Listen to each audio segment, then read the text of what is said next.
కథ కొన్ని కల్పాల క్రితం మొదలైంది. అది కైలాసం.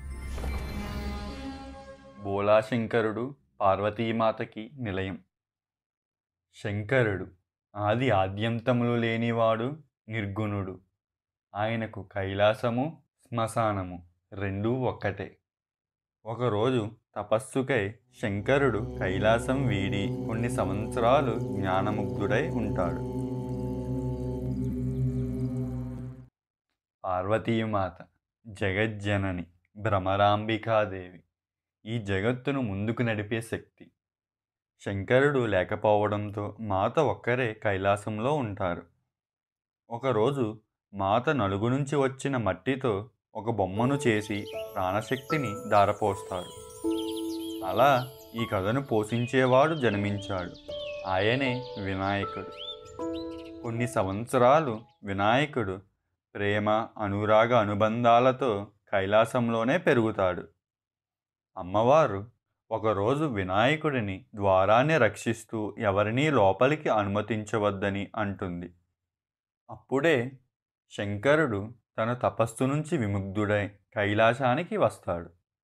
వినాయకుడు శంకరుడిని ముందెప్పుడూ చూడలేదు. శంకరుడిని చూస్తే శ్మశాన పాలకుడిలా ఉంటాడు. శంకరుడిని లోపలికి అనుమతించలేదు. దీనితో ఇద్దరి మధ్య చిన్న యుద్ధం మొదలైంది.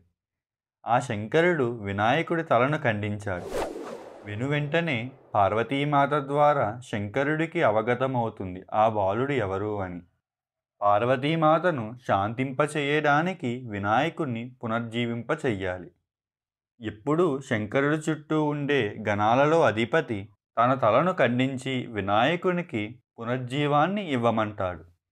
అలా పార్వతీమాత బొమ్మకి ప్రాణాన్ని దారపోస్తే శంకరుడు ఆ శరీరానికి బుద్ధిని జ్ఞానాన్ని ఇస్తూ పునర్జీవింపచేశాడు.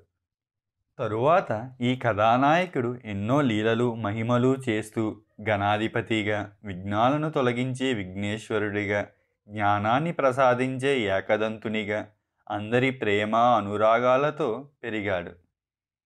కొన్ని కల్పాల తర్వాత ప్రస్తుతం కొన్ని కల్పాల తర్వాత మళ్ళీ వినాయకుని కథ మనుష్యులతో ఆరంభం కాబోతుంది.